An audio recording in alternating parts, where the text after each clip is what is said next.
The joke hit me like a sledgehammer to the chest, but I kept my face stone still. That's what 15 years as a civil engineer teaches you, how to calculate load-bearing capacity while everything around you crumbles. "Come on, Alex," my sister-in-law Jessica said, her wine-flushed face twisted into that familiar smirk. "If Erin ever cheats with her boss, promise you won't just whimper in the corner like a lost puppy." The backyard barbecue fell silent for exactly 3 seconds, long enough for me to catalog every face around the patio table: Erin's parents, her brother Tyler, his wife Monica, and 6 other relatives who'd never liked me anyway. Long enough to see my wife of 12 years lean back in her chair, that perfect real estate smile spreading across her lips. "Oh, please," Erin laughed, the sound like breaking glass. "Alex couldn't handle that kind of drama. He's about as exciting as watching concrete dry." More laughter. Her mother Diane actually clapped her hands together. "Erin, you're terrible." "What? I'm just being honest. The man organizes his sock drawer by color and thread count. Grant Voss could sweep me off to Paris tomorrow, and Alex would probably just reschedule his weekly spreadsheet reviews." Grant Voss. Her boss at Premier Properties. The name dropped so casually, like she'd been practicing it. I filed that detail away in the same mental folder where I'd been storing other interesting observations over the past 6 months. Late nights at the office, new lingerie appearing in our laundry, the way she'd started locking her phone. "You know what your problem is, Alex?" Tyler jumped in, emboldened by the crowd's energy. "You're too nice. Women like Erin need a man who takes charge, someone with backbone." I sipped my beer, a Stella Artois that had gone warm 20 minutes ago, and let them continue their little performance. Inside my head, I was already sketching blueprints, not for buildings this time, for something much more interesting. "I mean, look at Grant," Erin continued, her eyes bright with wine and malice. "That man knows how to make a woman feel alive. He drives a Porsche, takes clients to 5-star restaurants, closes million-dollar deals before lunch. Real alpha energy." "Unlike our Alex here," Jessica added, "who gets excited about bridge inspections and municipal zoning laws." The circle erupted again. Even Erin's father, Stan, who'd borrowed $15,000 from me last year for his failing hardware store, was chuckling along. I stood up slowly, setting my beer on the glass-top table with the kind of precision that made everyone pause. "You know what? You're absolutely right." Erin blinked. "What?" "I am boring, predictable, the kind of guy who notices when utility bills don't get paid on time, or when someone's been using our joint credit card at the Marriott downtown every Tuesday afternoon for the past 3 months. The color drained from Erin's face like water through a broken dam. "The kind of guy who keeps detailed records of everything. Bank statements, phone logs, credit reports. Very boring stuff. The kind of documentation that would make a divorce attorney absolutely thrilled." I pulled out my phone and opened my Photos app. Like this receipt from Tiffany & Co. Funny thing, I never got a gift from there. But someone charged $800 to our account last week, Tuesday afternoon, right around the time you had that emergency showing in the financial district. Erin's mouth opened and closed, like a fish gasping for air. The patio had gone completely quiet except for the neighbor's sprinkler system clicking through its cycle. "Alex," she started, but I held up my hand.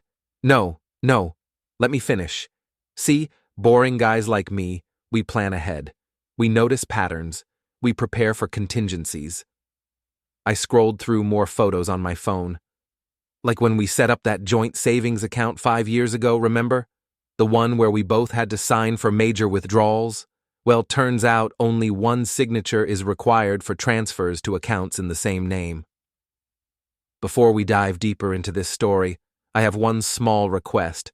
Please subscribe, drop a like, comment, and hit that hype button to boost this channel so more people can discover these incredible Reddit stories. I showed her the screen. Bank transfer confirmation.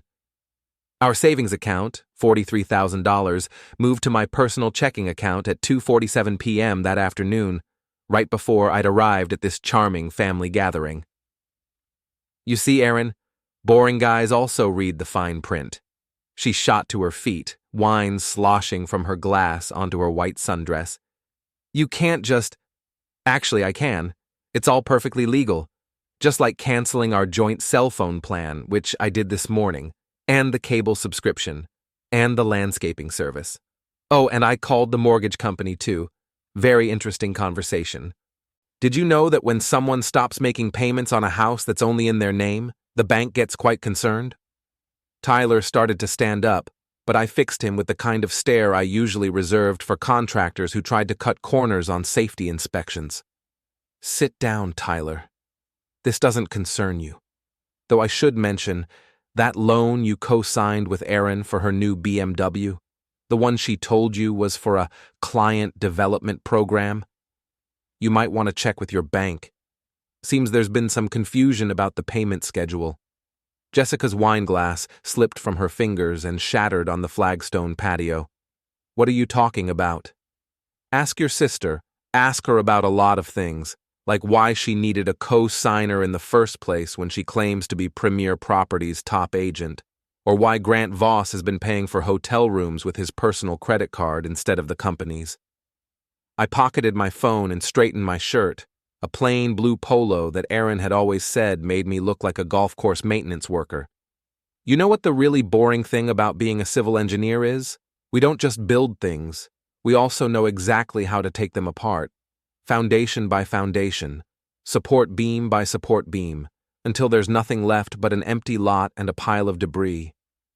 I looked around the circle of stunned faces, saving Erin for last. She was gripping the back of her chair so hard her knuckles had turned white. Thanks for the barbecue, folks. The potato salad was excellent, Diane. Oh, and Erin, don't bother coming home tonight. I had the locks changed this morning. Your things are in storage unit 47 at U Store It on Maple Street. The key's under your car's windshield wiper. I walked toward the back gate, then paused and turned around. One more thing. That joke about me whimpering in the corner?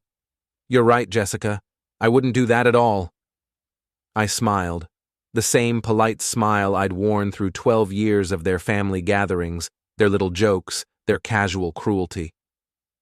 I'd do something much more interesting. The gate clicked shut behind me with the satisfying precision of a well-engineered mechanism.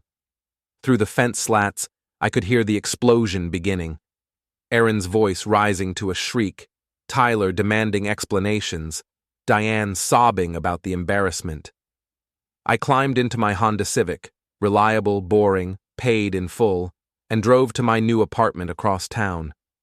The one I'd been setting up for 3 weeks, ever since I'd confirmed what I'd suspected for months. My phone buzzed with the first of what would be many, many calls from Erin. I let it go to voicemail and turned up the radio instead.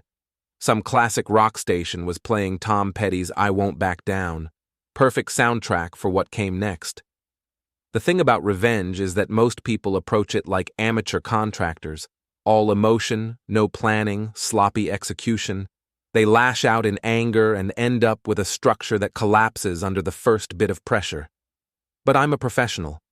I believe in proper foundation work. My new apartment was a studio in the Riverside complex, furnished with the kind of utilitarian efficiency that would have made Erin break out in hives. IKEA furniture, basic cable, a mattress on the floor, everything I needed, nothing I didn't. Like a construction site office, but more comfortable. I'd been living there for exactly 18 hours when Rick Donovan showed up with coffee and donuts from Murphy's Bakery. Jesus, Alex, he said, looking around the sparse space. This place looks like a witness protection safe house.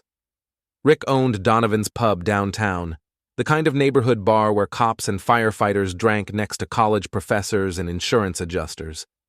We'd been friends since high school, back when he was the class clown, and I was the guy who actually read the assigned books. He was one of the few people who'd never bought into Erin's charm offensive. It's temporary, I said, accepting the coffee. Just until I figure out my next move. Your next move? Brother, from what I heard, you already made your move. Jessica called my cousin Maureen crying about some family drama. Said you went nuclear at the barbecue yesterday. I sat down on my single folding chair and opened the box of donuts. Boston cream, my favorite, which Rick remembered even though Aaron had spent years trying to get me to switch to those fancy organic pastries from the boutique place near her office. I simply provided some information that had been previously unavailable to the group. "Cut the engineer speak, Alex. What the heck happened?" So I told him. Everything. The months of suspicion, the evidence I'd gathered, the financial moves I'd made. The look on Erin's face when she realized her boring, predictable husband had just systematically dismantled her comfortable life.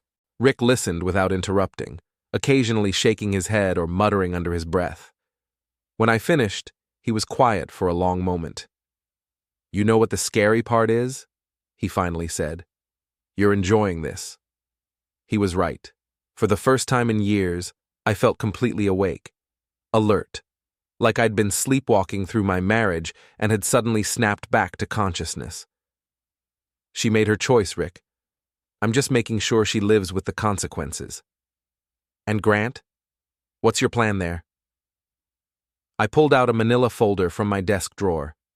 Grant Voss, age 42, married to Lena Voss for 16 years. 2 kids, Emma, 14, and Jake, 12. Lives in that new development out on Hillcrest Drive, the big colonial with the circular driveway. "You've been busy." "I'm thorough. Did you know Grant's been skimming commission from his junior agents? Nothing technically illegal, just creative accounting. The kind of thing that would be very embarrassing if it came to light during, say, a company audit." Rick raised an eyebrow. "How do you know about company audits?" "I don't. Yet. But Premier Properties uses Hartwell and Associates for their annual review, and Jim Hartwell's daughter is in my Thursday night continuing education class. Nice girl. Very interested in structural engineering. We've had some fascinating conversations about the importance of solid foundations in business." "You're terrifying, you know that?" My phone buzzed. Text message from an unknown number, but I recognized the tone immediately. "Alex, this is insane. Call me. We need to talk." I showed Rick the screen. "She got a new phone." "You going to answer?" "Eventually. But not yet. Right now she's still in the anger phase, calling me names, making demands, threatening lawyers. I need her to move into panic mode first. That's when people make mistakes." As if on cue, my phone rang. Unknown number, again. "Alex Harkin," I answered in my most professional voice. "You son of a—" Erin's voice was raw, like she'd been crying or screaming, probably both. "I'm sorry. Who is this?" "Don't play games with me, Alex. You know exactly who this is." "Oh, Erin. Hello? I didn't recognize the number. New phone?" "You canceled our plan, you piece of—" "Language, Erin. Remember, we're both professionals here. Now, what can I do for you?" There was a pause, and I could practically hear her forcing herself to calm down. "Alex, I know you're upset about yesterday. Maybe I said some things I shouldn't have. But this is crazy. You can't just destroy our entire life over a stupid joke." "Destroy? That's a strong word. I prefer restructure. Like urban renewal, but more personal. This isn't funny." "You're right. It's not funny at all. What's funny is that you think this is about yesterday. Erin, I've known about you and Grant for months. The hotel receipts, the mysterious work trips, the new lingerie that never seemed to make it home. Did you really think I wouldn't notice?" Silence on the other end. Rick was watching me with the expression of a man witnessing a controlled demolition. "I know this looks bad," Erin finally said, "but it's not what you think. Grant and I, we're just—" "You're just what? Friends? Business partners? Let me save you some time, Erin. I have photos, credit card statements, hotel security footage from 3 different locations. I have a paper trail that would make the FBI jealous." Her voice dropped to a whisper. "What do you want?" "Want? I don't want anything, Erin. I already have everything I need. The question is, what do you want? Do you want to try to salvage some dignity from the situation? Or do you want to keep pretending that I'm the same pushover you married 12 years ago? Alex, please, can we just meet somewhere and talk about this like adults?" "Adults? Like the adults who were making jokes about my marriage at a family barbecue while my wife sat there smiling? Those kinds of adults? I could hear her breathing getting faster. Good. Panic mode was approaching. Look, I'll admit it. Grant and we got close. But it doesn't have to end everything. We can work through this. Marriage counseling, couples therapy, whatever you want. Aaron, let me explain something to you. When I design a building, I start with the foundation. If the foundation is compromised, if there are cracks, settling, structural weakness, the only responsible thing to do is tear it down and start over. You can't just patch the cracks and hope for the best. So what are you saying? I'm saying our foundation has been compromised beyond repair. The responsible thing to do is controlled demolition. Rick was making a throat-cutting gesture, but I ignored him. You have 48 hours to decide how you want this to proceed, Aaron. Quietly and with minimal collateral damage, or publicly with maximum exposure. Your choice. What does that mean? It means you should probably call Grant and discuss your options. I'm sure he'll have some very interesting insights about damage control. I hung up and turned off the phone. Dude, Rick said, you're playing with fire here. She's going to lawyer up. Let her. I haven't done anything illegal. Everything I've taken was legally mine to take. Everything I know, I learned through perfectly legitimate means. Her lawyer will tell her the same thing. And Grant? I smiled and opened my laptop. Grant's about to have a very educational week. Grant Voss drove a silver Porsche 911 Carrera, the kind of car that screams midlife crisis in 12 languages. He parked it in the same spot every morning at Premier Properties, front row, angled to catch the sunlight, positioned so everyone walking into the building had to admire it. I'd been watching his routine for 3 days from the coffee shop across the street. Grant arrived at 8:15 a.m. sharp, spent 5 minutes checking his reflection in the car's paint job, then strutted into the building like he owned the place. Which, according to the corporate records I'd pulled, he partially did. 15% stake, inherited from his father-in-law. Today was Thursday, trash day in the financial district. I finished my coffee and walked across the street to the alley behind Premier Properties. The dumpsters were already full, mostly paper waste and food containers from the various offices. But I wasn't interested in the garbage. I was interested in the loading dock. The thing about commercial buildings is that they're designed for efficiency, not security. Service entrances, utility access, maintenance corridors, they're all about function over form. And if you know how to read blueprints, which I did, you can find your way around pretty much anywhere. The loading dock was unlocked, as I'd expected. I slipped inside and took the service elevator to the 3rd floor, where Premier Properties occupied the entire level. The hallway was empty. Most of the agents were either out showing properties or hiding in their offices making cold calls. Grant's office was at the end of the hall, corner suite with windows facing both directions. Very impressive, also very predictable. I'd brought a small toolkit, nothing fancy, just basic maintenance supplies. The kind of thing a building engineer might carry for routine inspections, which, technically, I was conducting. Grant's office door was locked, but the maintenance key I'd borrowed from the building super, thanks to a very convincing story about checking the HVAC system, worked perfectly. Inside, everything was exactly as I'd expected. Leather furniture, expensive artwork, photos of Grant with various local celebrities and politicians.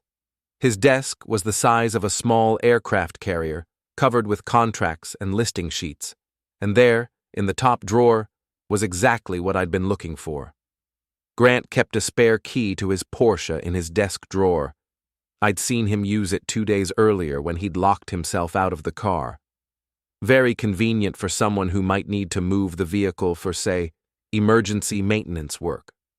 I pocketed the key and spent another few minutes examining the office. Grant was sloppy with his paperwork. Contracts left open, client information scattered around, financial documents mixed in with personal items.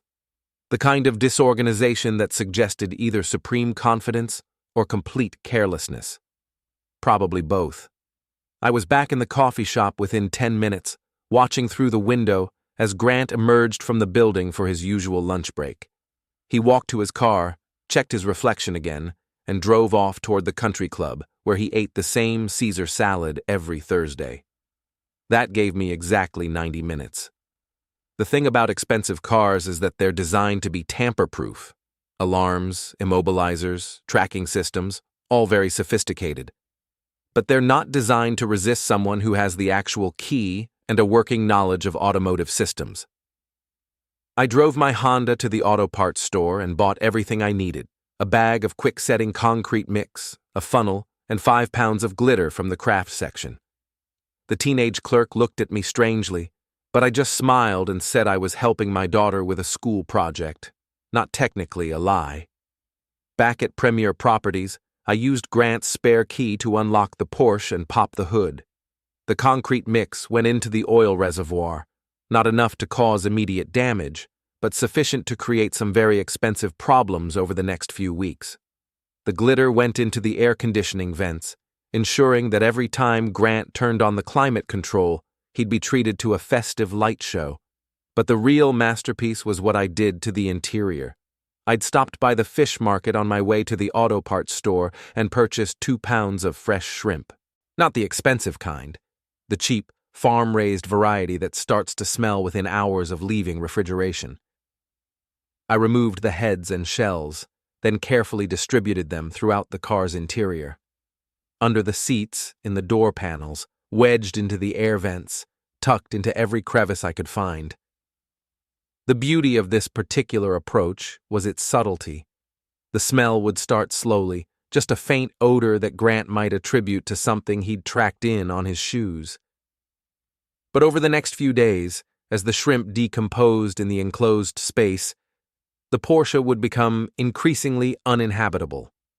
I finished my work and locked the car, then walked back to my Honda and drove home to my apartment. The whole operation had taken less than 2 hours and cost me about $60 in materials. Grant wouldn't discover the problem until the next morning. I was having coffee and reading the newspaper when my phone rang. Unknown number, but I had a pretty good idea who it was. Alex Harkin. You bastard. Grant's voice was tight with rage. I know it was you. I'm sorry.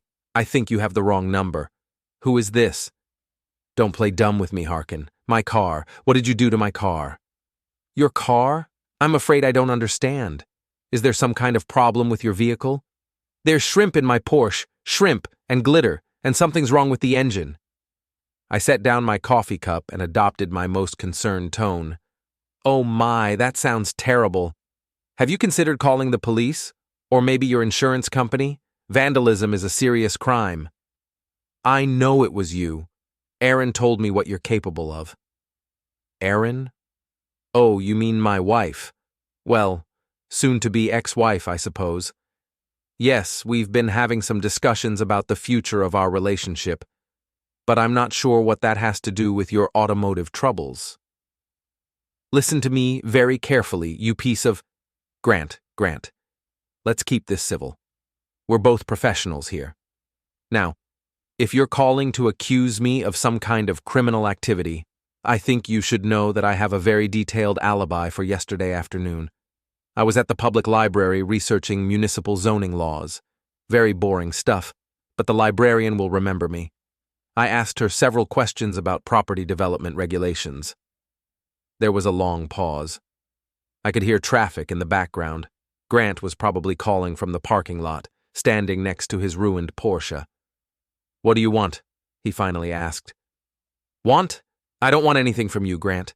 You've already given me everything I need. What's that supposed to mean? It means that a man who would steal another man's wife probably has other ethical blind spots as well. And a person with my particular skill set might find those blind spots very interesting to explore. Another pause. Longer this time. You're making a mistake, Harkin. I have friends in this town, important people. You don't want to mess with me.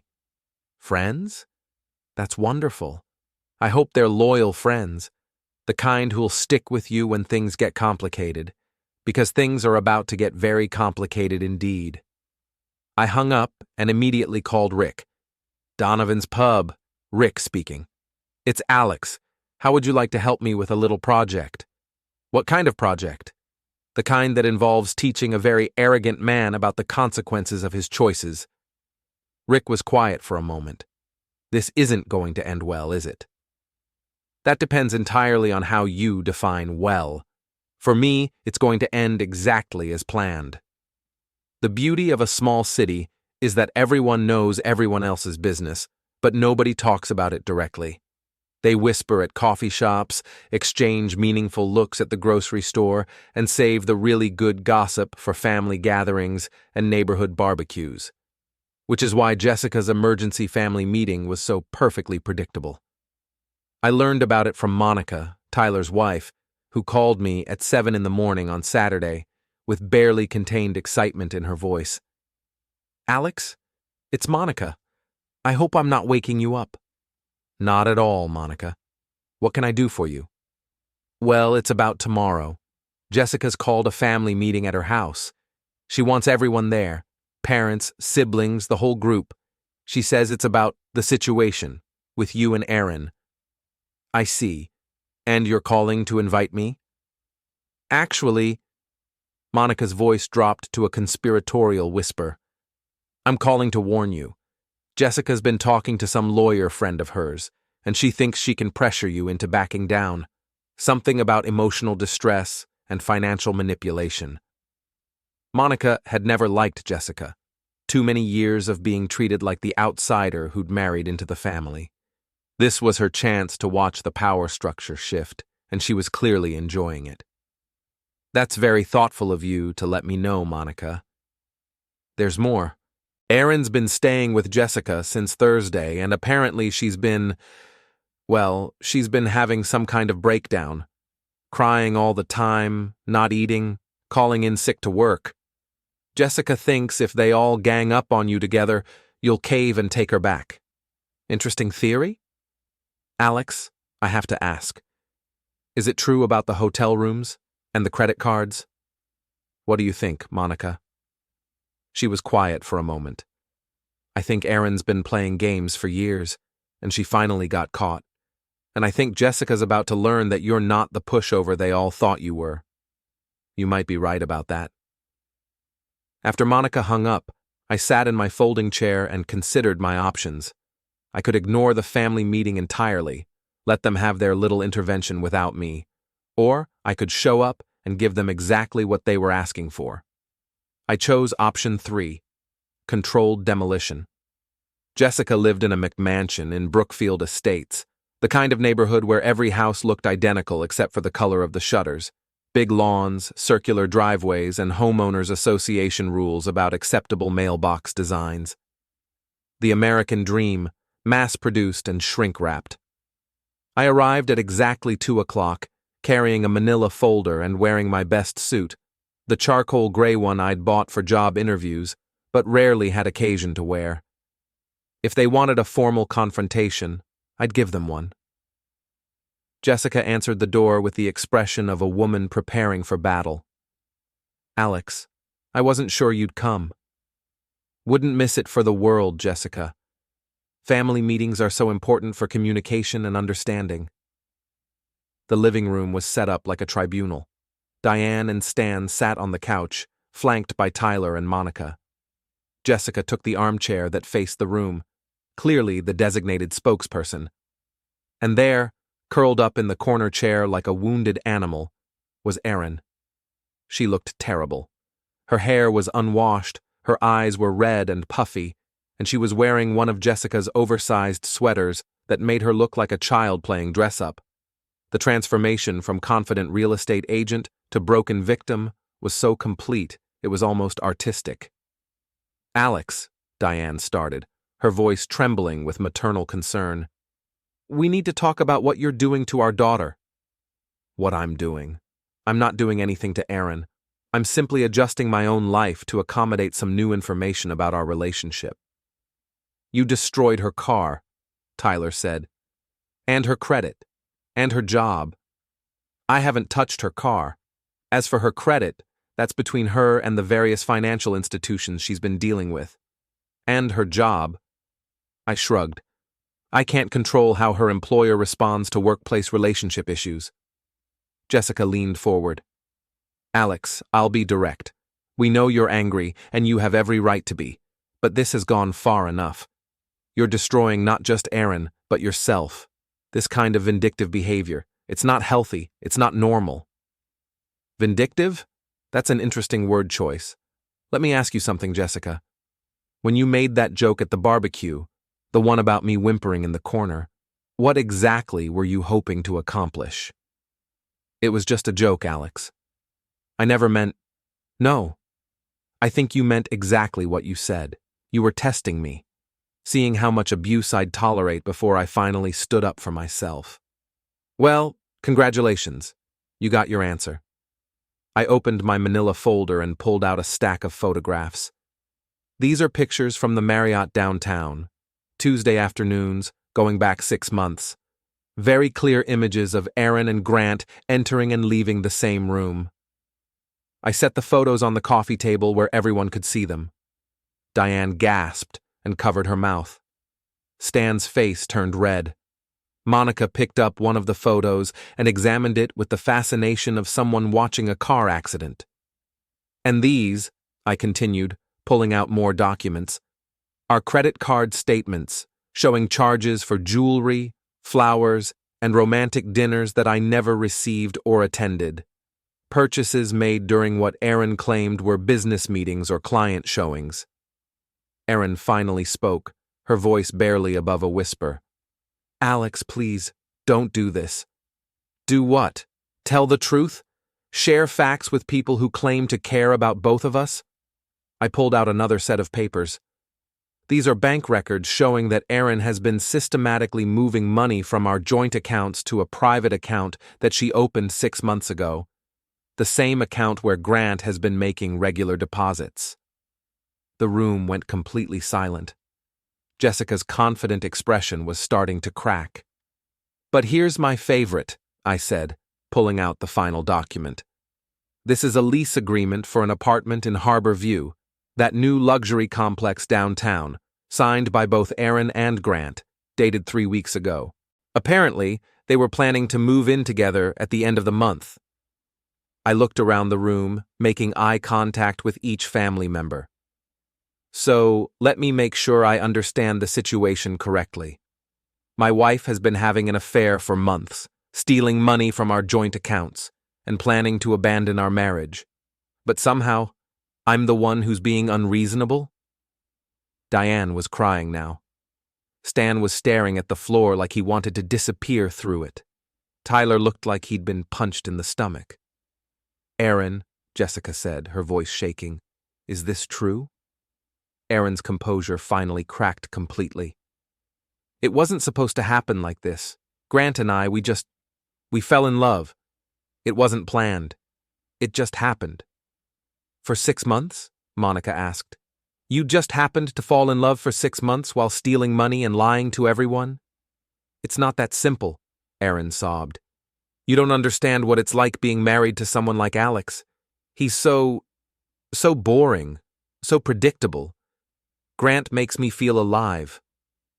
Alive enough to commit fraud? I asked. Because that's what this is, Aaron. You've been using our joint accounts to fund your affair. You've been lying to clients, skipping work, and putting your employer at risk, all so you could feel alive. Jessica was staring at her sister like she'd never seen her before. Aaron, how could you do this? How could you lie to all of us? I didn't lie, I didn't tell you everything. You let us attack Alex, Tyler said. You sat there while we called him boring and predictable and weak, and you knew the whole time that you were the one in the wrong. I stood up and collected my documents. I think we're done here. Aaron, you have until Monday to decide how you want to handle the divorce proceedings, quietly and cooperatively, or publicly and contentiously. Your choice. Alex, wait, Stan said. Maybe we can work something out, family counseling, mediation, something. Stan, with all due respect, there's nothing to work out. Your daughter made her choices. Now she gets to live with the consequences. I walked toward the door, then paused and turned back to the room. "Oh, and Jessica? The next time you want to make jokes about someone's marriage, you might want to make sure you know what you're talking about first." I left them there in their perfect living room, surrounded by the wreckage of their assumptions about who was the victim and who was the villain. As I drove home, my phone started ringing. First Monica, then Tyler, then even Diane, all of them wanting to apologize, to explain, to somehow undo the damage they'd helped create. I let them all go to voicemail. I had more important work to do. The thing about bringing down a building is timing. You can't just start swinging a wrecking ball and hope for the best. You have to weaken the right supports in the right sequence so that when the final moment comes, the whole structure collapses exactly where and how you want it to. Grant's structure was more complex than Aaron's. He had more to lose, a business, a reputation, a family that didn't know about his extracurricular activities. But he also had more weak points to exploit. I started with his wife. Lena Voss was a pediatric nurse at St. Mary's Hospital, the kind of woman who spent her days taking care of other people's children while her own husband was destroying their family. She deserved to know the truth, but she also deserved to hear it in a way that gave her some control over what happened next. I waited for her in the hospital parking lot after her shift on Tuesday evening. When she emerged from the building, I approached her with the careful respect of someone delivering difficult news. "Mrs. Voss, I'm Alex Harkin. I believe you know my wife, Erin." Lena was a small woman with graying hair and tired eyes, but there was steel in her voice when she answered. "I know who you are, Mr. Harkin, and I think I know why you're here." "You do?" "I'm not stupid. Grant's been acting strange for months. New clothes, mysterious phone calls, working late every night. And your wife." She shook her head. "I've met Erin at company parties. She's not exactly subtle about her intentions." We stood there in the parking lot while the evening shift arrived and the day shift departed. Two people whose spouses had decided to blow up their lives for the sake of feeling alive. "What do you want from me?" Lena asked. "Nothing. I just thought you should know that Grant's been using company funds to pay for hotel rooms and expensive dinners, and that he and Erin have signed a lease for an apartment downtown." I handed her a manila envelope. "These are copies of everything I have. Bank records, hotel receipts, photographs. You can do whatever you think is best with the information." Lena took the envelope but didn't open it. "Why are you giving this to me instead of going to the police?" "Because this isn't about revenge, Mrs. Voss. It's about making sure that the people who've been lied to have the information they need to make their own decisions." "And what decision are you hoping I'll make?" "Whatever decision is best for you and your children. That's not my call to make." I left her there in the parking lot, holding the envelope that contained the evidence of her husband's betrayal. What she did with it was up to her. But I had a pretty good idea what a pediatric nurse with 2 teenagers and a cheating husband might choose to do. The call came 3 days later at 6:30 in the morning. "Alex Harkin." "You son of a—" Grant's voice was raw with fury and panic. "What did you tell my wife?" "I told her the truth. The same truth I told Erin's family. Facts, documentation, evidence, very boring stuff. She's filing for divorce. She's taking the kids. She's frozen our bank accounts." "That sounds very stressful for you, Grant. Have you considered marriage counseling?" "This isn't over, Harkin. I will destroy you for this." "With what? Your extensive network of loyal friends? Your sterling reputation in the business community? Your rock-solid marriage and stable family life?" The line went quiet for a moment. "You know what your problem is, Grant? You thought this was a game. You thought you could take whatever you wanted, other people's wives, other people's money, other people's trust, and there would never be any consequences. But here's the thing about consequences. They don't care whether you're ready for them or not. I'll sue you for harassment, for stalking, for what? Providing factual information to people who had a right to know? Good luck with that legal strategy." I hung up and made myself coffee. Through my apartment window, I could see the morning commuters heading to work. all of them carrying their own secrets and lies and small betrayals. But today, at least two of those commuters, Grant and Aaron, were learning that actions have consequences. My phone rang again. This time it was Rick. "Alex, you need to get down to the pub, now." "Why? What's wrong?" "Nothing's wrong. Everything's right. You need to see this." I drove downtown to Donovan's pub, which was unusually crowded for 10 in the morning. The reason became clear as soon as I walked in. Everyone was clustered around the bar, watching the local morning news on the television. Investigation into financial irregularities at Premier Properties has resulted in the termination of 2 senior employees, the anchor was saying. Grant Voss, a partner in the firm, and Aaron Harkin, a sales agent, were dismissed yesterday following an internal audit that revealed questionable expense reporting and potential misuse of company resources. The camera cut to footage of Grant and Aaron leaving the Premier Properties building, both of them looking like they'd been run over by a truck. The company's president, Margaret Chen, released a statement saying that Premier Properties has zero tolerance for ethical violations and that they are cooperating fully with ongoing investigations. Rick appeared at my elbow with a beer, even though it was barely past breakfast time. "Congratulations," he said. "You just pulled off the most thorough character assassination I've ever witnessed." "I didn't assassinate anyone's character, Rick. I just provided some information to people who were in a position to act on it." "Information like what?"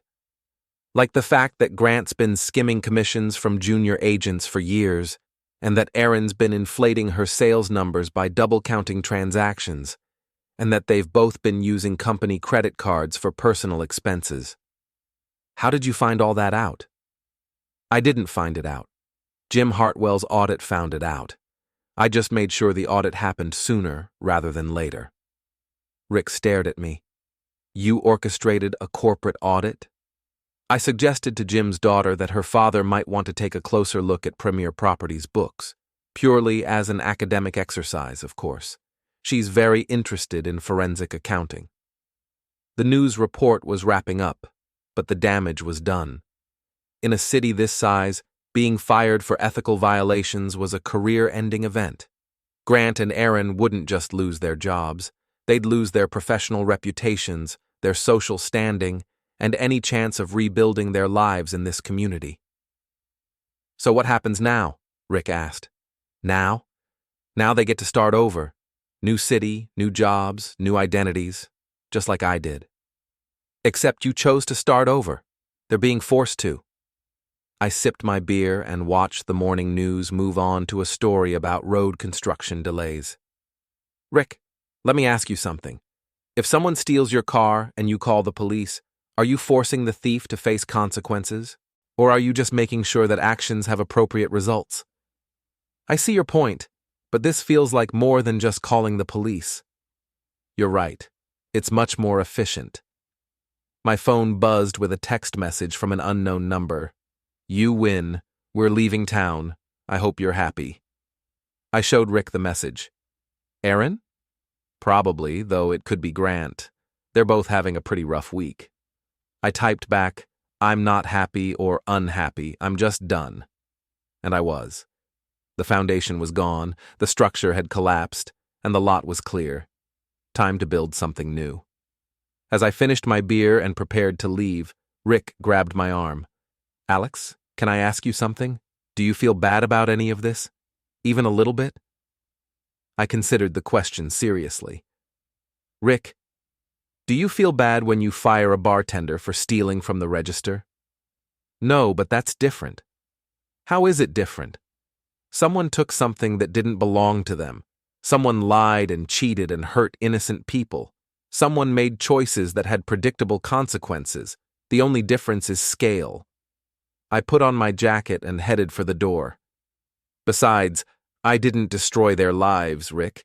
I just stopped pretending that their choices didn't matter." Outside, the morning sun was burning off the fog, and the city was coming alive with the energy of people who still believed in fresh starts and second chances. Somewhere in that crowd, Grant and Aaron were probably making plans to disappear, to reinvent themselves, to find a place where nobody knew their story. Good for them. Everyone deserves a chance to build something better. Even me. I walked back to my Honda and drove home to my empty apartment, where I had some blueprints to draw. Not for buildings this time, for the life I was going to construct on the solid foundation of truth I'd finally managed to create. The quiet ruin was complete. Time to see what I could build in its place.